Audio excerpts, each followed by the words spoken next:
At Sierra, discover top workout gear at incredible prices, which might lead to another discovery. Your headphones haven't been connected this whole time. Awkward. Discover top brands at unexpectedly low prices. Sierra, let's get moving. When did making plans get this complicated? It's time to streamline with WhatsApp, the secure messaging app that brings the whole group together. Use polls to settle dinner plans. Send event invites and pin messages so no one forgets Mom's 60th. And never miss a meme or milestone. All protected with end-to-end encryption. It's time for WhatsApp. Message privately with everyone. Learn more at whatsapp.com.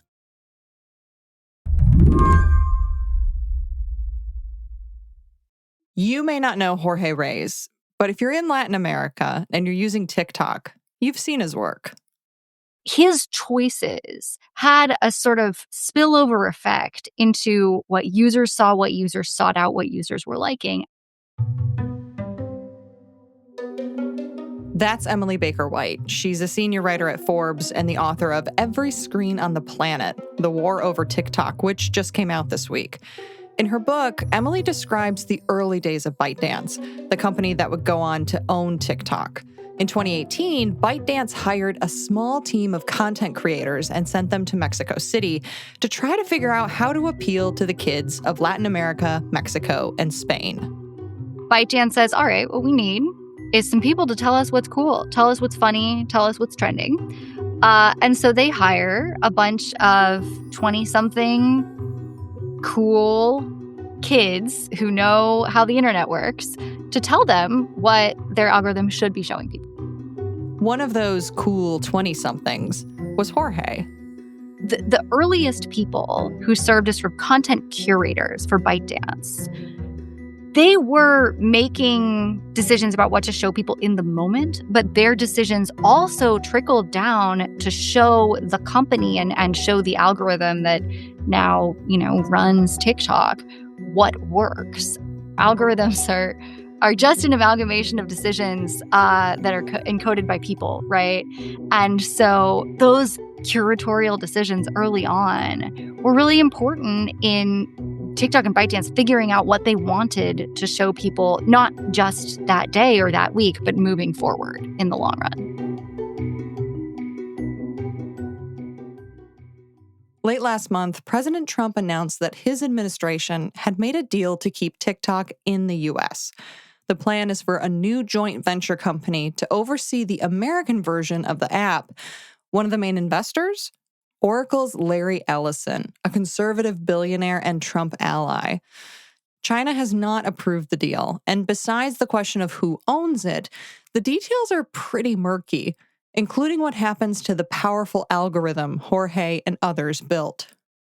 TikTok's algorithm presents as this sort of magical thing that simply feeds you the content it knows you will like. It just happens to know what you're craving.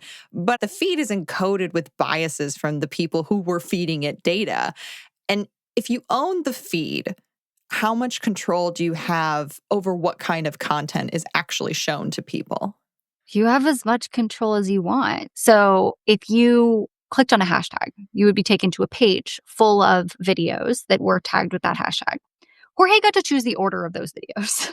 So yeah, the top of those, that wasn't random. It wasn't algorithmic. It was literally, there was a guy sitting being like, I'm going to put this one first and this one second and this one third. And maybe that was just a stack ranking of how much Jorge liked them, but probably not. Actually, he probably wanted to make sure that there were sort of varied videos at the top. But especially at the beginning, these were human decisions. So now the TikTok algorithm is pretty much a household name. How influential has it been on our society? Very. So one indication of how successful it's been is that all the other tech companies started copying it. So now when you go to YouTube, you get pseudo TikTok. When you go to Instagram, you get pseudo TikTok. That's because TikTok was eating those companies' lunches. People were using TikTok so much. TikTok has released numbers saying that 170 million Americans regularly use TikTok. That is, I believe, more people than voted in the last presidential election. 1 in 5 Americans say they now turn to TikTok specifically to get news, which is bigger than any cable news show, any individual news outlet. It's a massive, truly massive amount of power, both in the United States and around the world, that this company has. Both it knows so much about all of us, but it also has so much power over what information we see.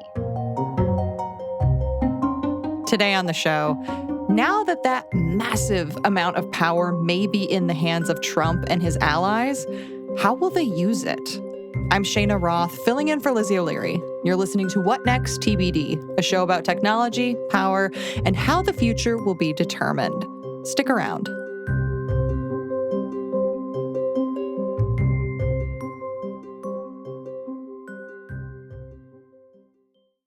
This episode is brought to you by Saks Fifth Avenue. Saks Fifth Avenue makes it easy to get creative with your personal style and find the best arrivals for fall. Whether you're trying out the latest fashion trends or curating a closet that stands the test of time, Saks has you covered. Saks makes shopping feel personal. Their trusted in-store stylists are there to guide and inspire you, helping you find pieces that fit every aspect of your lifestyle. Prefer online shopping? Saks.com offers a curated selection tailored to your taste.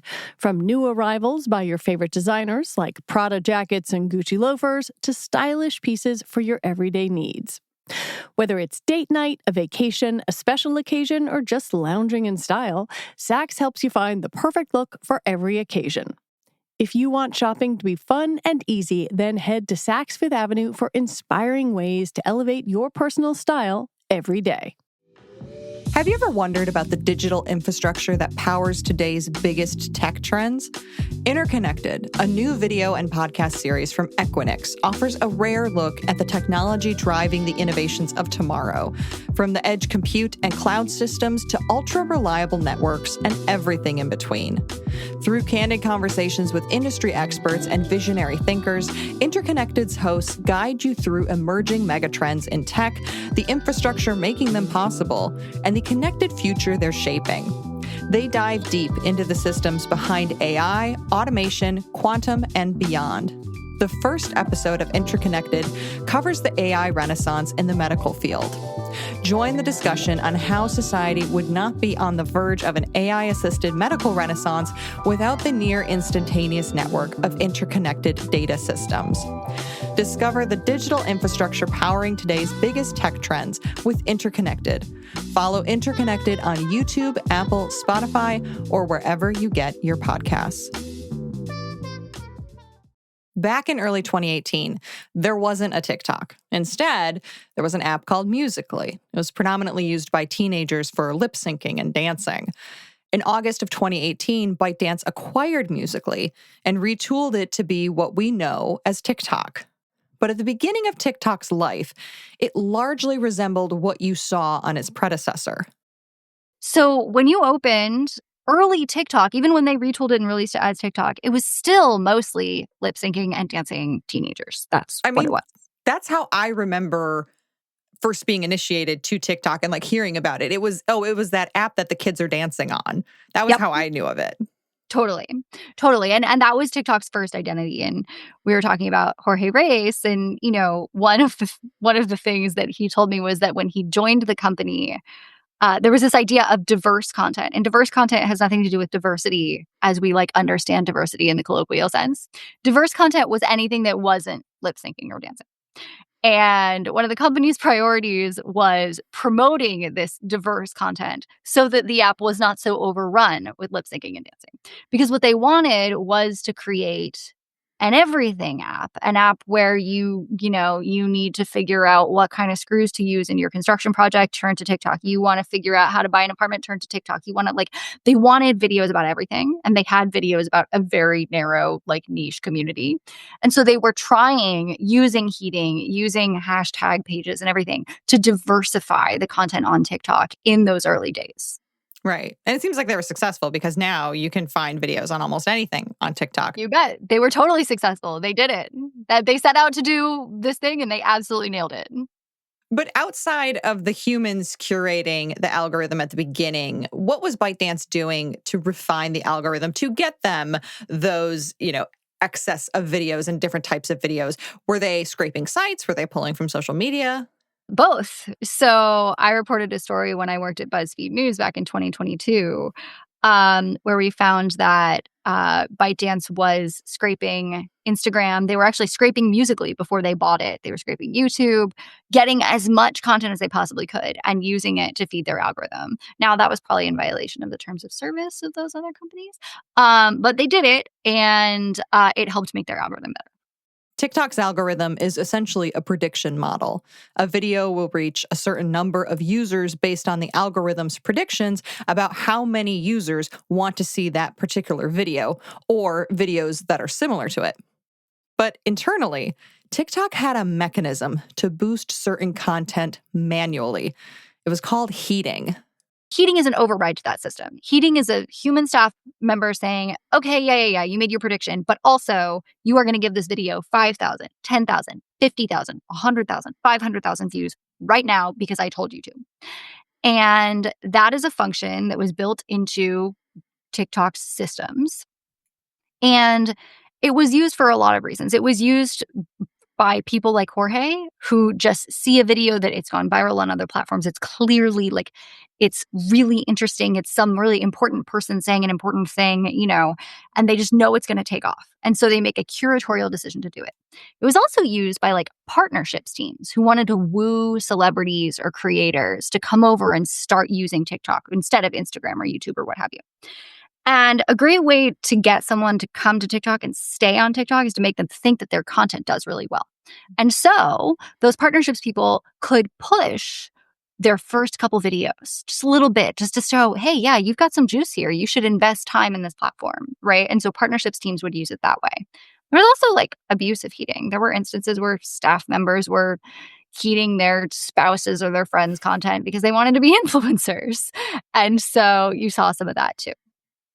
It sounds like kind of like a little sneaky button that people who work at TikTok can use. So how important was it for ByteDance to keep this process under wraps? Well, people, and you said this earlier, people think of TikTok as being magic. They think of the algorithm as being all powerful.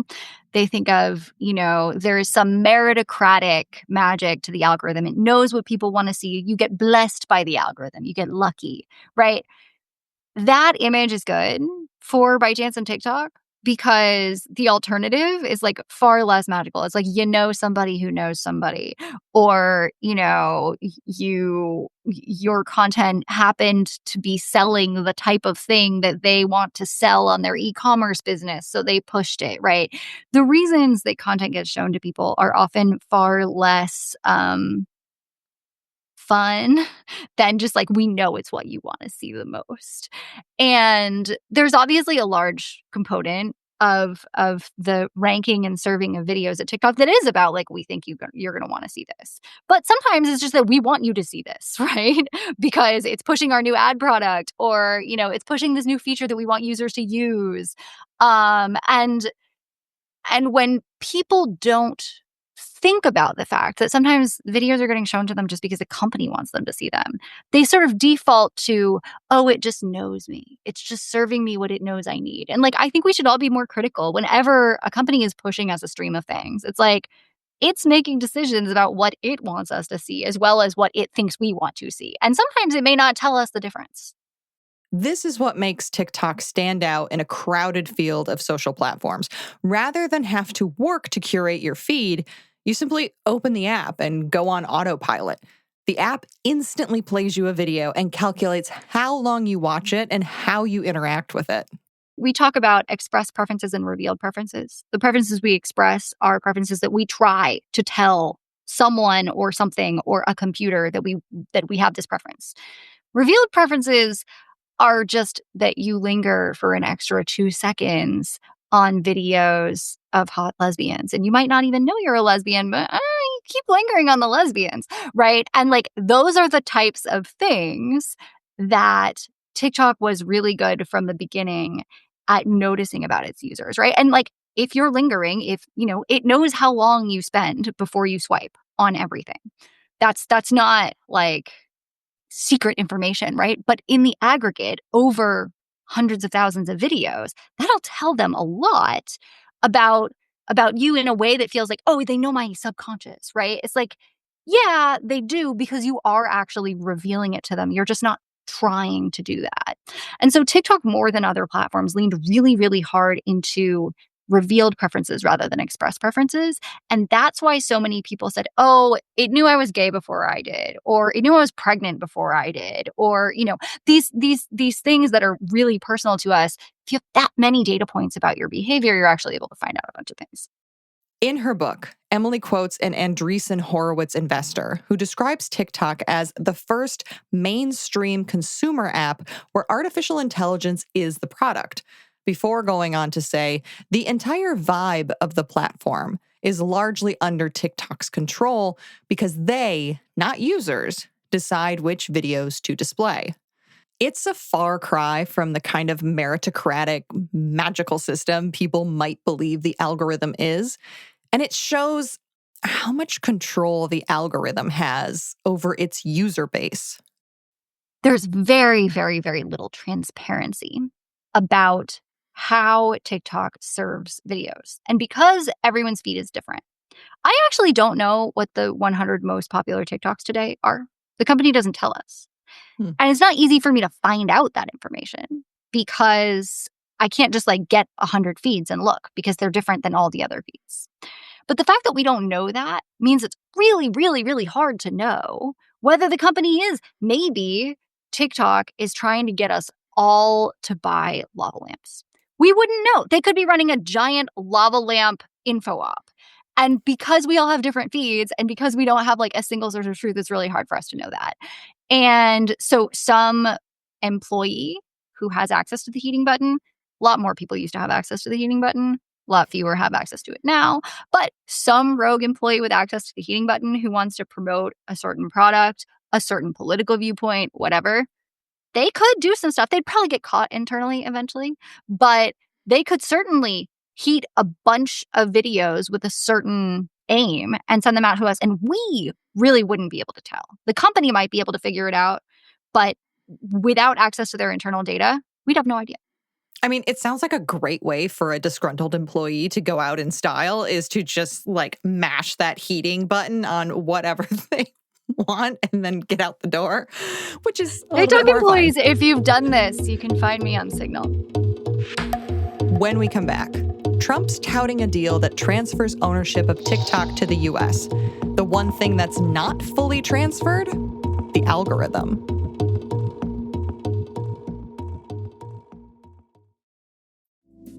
Everyone has been talking about AI lately, but face it, just talking about tech trends doesn't help you be more efficient at work. For that, you need the right tools, like Zapier. Zapier means you and your team can put AI to work and actually reap the benefits, not just talk about it. With Zapier's AI orchestration platform, you can connect top AI models to the apps your team already uses, so you can add AI exactly where you need it. Teams use Zapier to streamline their marketing, sales, IT, HR, and more.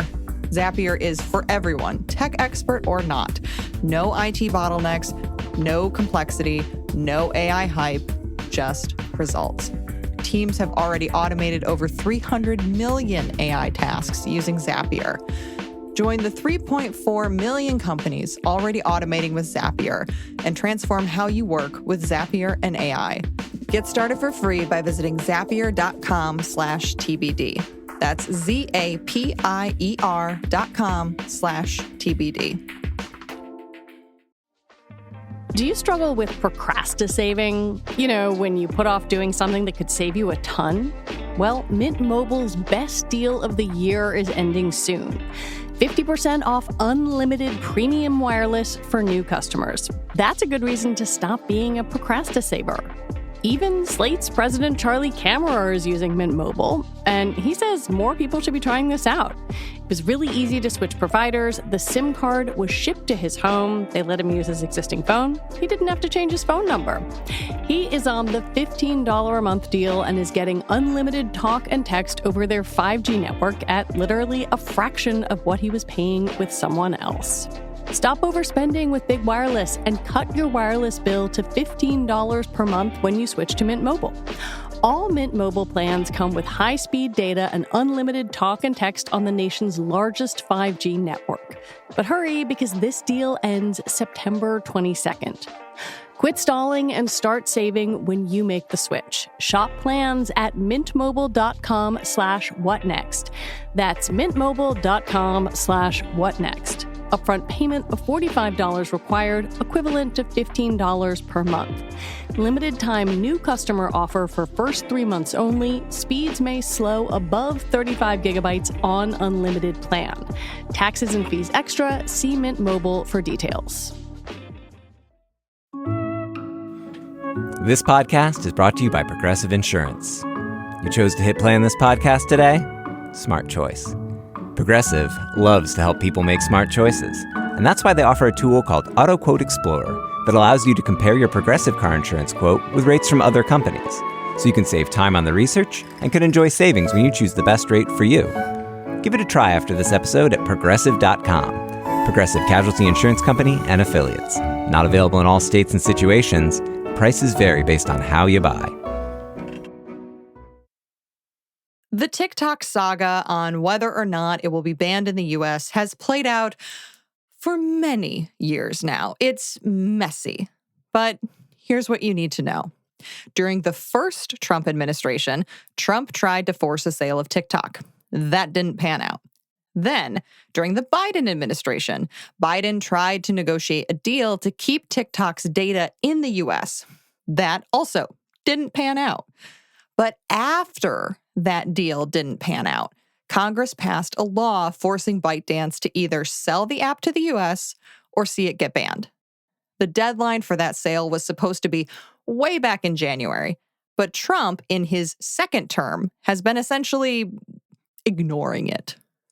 And so for 9 months, the last 9 months, the law has said that TikTok should be banned, and it hasn't been because Donald Trump is in charge of enforcing the laws.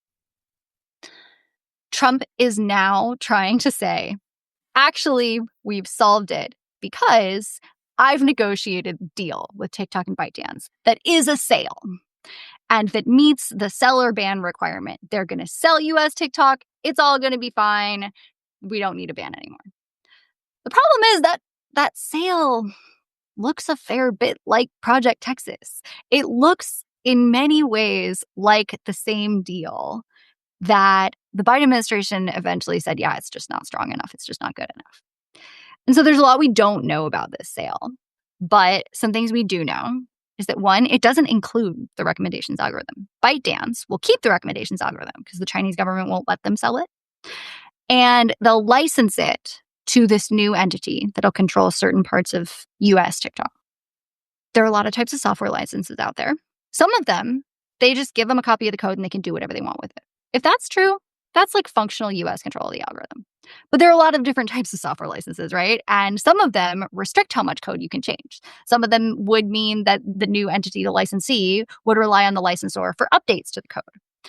We don't know what type of license we're talking about here. So the Rex algorithm sort of remaining in China, remaining with Bytedance, might be an issue. It might be less of an issue. We just don't have enough information to know. The murkiness around who owns the algorithm opens a lot of questions about national security, about how the app will function, and ultimately about what kind of content the app will push. On top of that, it appears that Bytedance will continue to control advertising and e-commerce functions. Those are pretty big things. You can totally run propaganda through ads. So I definitely have questions about what that means and exactly how much control Bytedance would continue to hold over who's advertising on TikTok and how they're advertising and what that looks like. But again, there's a lot that we don't know. We don't know who all of the buyers in this buyer consortium for new US TikTok are, but we do know that they apparently include Larry Ellison of Oracle, big Trump supporter, the Murdoch family, per Trump, an Emirati firm called MGX, apparently. At one point, Andreessen Horowitz was in the mix. I don't know if they still are. But we're waiting for more information from the administration about what this deal looks like. And I don't know how much they're going to disclose. And that's kind of scary. If we don't actually know the terms of the deal, we can't assess whether we think it's good or not. As we've been talking about throughout this conversation, whoever controls the algorithm is able to push whatever content they want onto the platform. One algorithm to rule them all. But if the algorithm is partly controlled by the US and partly controlled by ByteDance, it feels like there's the potential for competing interests around how the algorithm should actually function. Do we have any sense of how the algorithm might change if this deal, as it currently stands, goes through? We really just don't know how much, if any, meaningful control ByteDance will retain over the algorithm, how much, if any, meaningful control the new owners will have of the algorithm. And that's because of that spectrum of licensure. It could be that ByteDance has all the control. It could be that ByteDance has none of the control. And so there's a lot there. What I will say, though, is that it appears that the heating capacity, the right to decide what to curate on the platform, will go to the new owners. And so if the new owners have access to the heating button and they can heat stuff, I think there's absolutely a concern that the mix of content on TikTok could change. And the question comes down to what the new owners are trying to do. A number of people have talked about how many of these men are Trump aligned politically. People are worried that they may start pushing MAGA stuff in the app in a way that they haven't before. That's possible. I think it really depends what their incentives are. You can look at Elon Musk and Twitter/X for an example here. It was not financially wise for Elon Musk to push a bunch of crazy MAGA stuff on X. But he didn't care. He told the New York Times he didn't care if all the advertisers left. He wanted to do what he wanted to do. He has his point of view, and he wanted Twitter, now X, to reflect that point of view. If you're willing to light money on fire to just propagandize the world about exactly what you want to do, then and if that's your priority, then yeah, okay, TikTok might become a bastion of MAGA Silicon Valley stuff. But also, these might just be people trying to make money. And if they're trying to make money, they're probably not going to radically change the political valence of the app, certainly not all at once, because you'll lose users that way and you'll lose advertisers that way. And so I think most businesses operate on a spectrum. Mostly they are interested in making money, but they're also interested in staying in the good graces of those in power, especially in a world where those in power are very willing to shake down companies to try to get them to do what they want. We've seen that from the Trump administration. We've seen that from Trump administration agencies overseeing tech and media. So it may be that they mostly act with financial interests, but if Brendan Carr comes and says, I really think you have too much X on this app, then they might tweak that X to a little more Y, and we might not know it. And I think that's the type of subtle changes that we should be alert to the fact that they might happen and we might not know. Before we end, I wanted to ask about the users. Yeah. Because when this initially happened years ago, that TikTok might get banned, there was a lot of content creators who pitched a huge fit about it, who were really concerned about it. And a lot of that fervor seems to have died down. Do we think that users are actually paying attention to this deal, and are they concerned? Yes, I think users are paying attention to the deal. I think it's hard to know what'll happen, right? There's just a lot of uncertainty. But something happened back in January when TikTok cozied up to Trump. Trump said, I'm going to save TikTok. I'm going to save TikTok. And TikTok said, yeah, Trump's going to save TikTok. Right around the inauguration, TikTok went dark for a few hours, and it sent users a bunch of messages being like, President Trump is working to bring TikTok back. And a lot of TikTok users were like, why are we propping up Donald Trump here? 50% of the United States really voted against Donald Trump fairly strongly, right? There are a lot of people here who really don't like Donald Trump. There are a lot of people on TikTok who really don't like Donald Trump. And they're like, hold on, why is this app cozying up to the first guy who wanted to ban it? And how do we know that it's not going to become a propaganda engine for him? And I think there were a lot of people who weren't super receptive to concern about the Chinese government using TikTok as a propaganda engine. And it really hit them for the first time when they realized that it might become a propaganda engine for their own government, which they disliked. And I think that moment was important to a lot of users who had liked TikTok, had been anti-TikTok regulation, and they're like, really? you're going to cozy up to this guy. Like, this is what you're going to do. And I think TikTok lost some of its magic when it did that for its initial young users. Emily, I always love talking to you. I hope one day we can talk about something that's not TikTok. Dude, please. Thank you so much for coming on the show. Sounds so great. Emily Baker White is a senior reporter at Forbes and the author of Every Screen on the Planet, The War Over TikTok, which came out this week. You should absolutely check it out. All right, that is it for our show today. What Next TBD is produced by Patrick Fort and Evan Campbell. Paige Osborne is the senior supervising producer for What Next and What Next TBD. Mia Lobel is the executive producer at Slate. TBD is part of the larger What Next family. If you're looking for more great Slate podcasts to listen to, you should check out this week's episode of The Discourse from What Next TBD. This week, we're talking with Slate writer Molly Olmstead about why Trump is talking about medbeds all of a sudden. That's available exclusively to Slate Plus members, so to hear that plus more, sign up at slate.com/whatnextplus. We'll be back on Sunday with another episode. I'm Shayna Roth, in for Lizzie O'Leary. Thanks for listening.